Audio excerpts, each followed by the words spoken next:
ಎಲ್ಲರಿಗೂ ನಮಸ್ಕಾರ. ನ್ಯೂಸ್ ಇನ್ ಕನ್ನಡ ಚಾನಲ್ಗೆ ಸ್ವಾಗತ. ಗೃಹಲಕ್ಷ್ಮಿ ಯೋಜನೆಯ 10 ಕಂತುಗಳ ಹಣ ಅರ್ಹ ಫಲಾನುಭವಿಗಳ ಖಾತೆಗೆ ನೇರವಾಗಿ ಜಮಾ ಮಾಡಲಾಗಿದೆ. ಗೃಹಲಕ್ಷ್ಮಿ 11ನೇ ಕಂತಿನ ಹಣ ಯಾವಾಗ ಬರುತ್ತದೆ ಎಂದು ಬಹಳಷ್ಟು ಜನರು ಕಾಯುತ್ತಿದ್ದಾರೆ. ಮನೆ ಯಜಮಾನಿಯರಿಗೆ ಇಲ್ಲಿದೆ ಗುಡ್ ನ್ಯೂಸ್. ರಾಜ್ಯ ಸರ್ಕಾರವು ಅರ್ಹ ಫಲಾನುಭವಿಗಳ ಖಾತೆಗೆ ನೇರವಾಗಿ 10 ಕಂತುಗಳ ಹಣವನ್ನು ಯಶಸ್ವಿಯಾಗಿ ವರ್ಗಾಯಿಸಿದ್ದು, ಕೆವೈಸಿ ಅಪ್ಡೇಟ್ ಆಗದ ಹಾಗೂ ದಾಖಲಾತಿ ಸಮಸ್ಯೆಯಿಂದ ಕೆಲವರಿಗೆ ಗೃಹಲಕ್ಷ್ಮಿ ಯೋಜನೆಯ ಹಣ ಸಂದಾಯವಾಗಿಲ್ಲ. ತಾಂತ್ರಿಕ ಕಾರಣಗಳಿಂದ ಕೆಲವು ಫಲಾನುಭವಿಗಳು ಗೃಹಲಕ್ಷ್ಮಿ ಯೋಜನೆಯ ಹಿಂದಿನ ಕಂತಿನ ಹಣ ಜಮಾ ಆಗಿಲ್ಲ.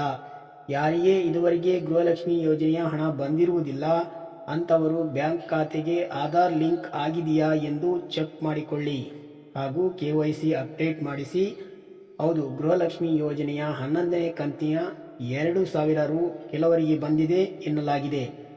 ಮುಂದಿನ 2-3 ತಿಂಗಳುಗಳಲ್ಲಿ ಗೃಹಲಕ್ಷ್ಮಿ ಯೋಜನೆಯ ಹಣ ಬಿಡುಗಡೆಯಾಗುವ ನಿರೀಕ್ಷೆ ಇದೆ ಎಂದು ವರದಿಯಾಗಿದೆ. ಬೆಂಗಳೂರು ಗ್ರಾಮಾಂತರ, ಬೆಂಗಳೂರು ಉತ್ತರ, ಬೆಂಗಳೂರು ಕೇಂದ್ರ, ಬೆಂಗಳೂರು ದಕ್ಷಿಣ, ಚಿಕ್ಕಬಳ್ಳಾಪುರ, ಹಾಸನ ಮತ್ತು ದಕ್ಷಿಣ ಕನ್ನಡ, ಚಿತ್ರದುರ್ಗ, ತುಮಕೂರು, ಚಾಮರಾಜನಗರ, ಉಡುಪಿ ಹಾಗೂ ಚಿಕ್ಕಮಗಳೂರು ಜಿಲ್ಲೆಗಳಿಗೆ ಮೊದಲು ಗೃಹಲಕ್ಷ್ಮಿ ಯೋಜನೆಯ 11ನೇ ಕಂತಿನ ಹಣವು ಬಿಡುಗಡೆಯಾಗಲಿದೆ ಎಂದು ವರದಿಯಾಗಿದೆ.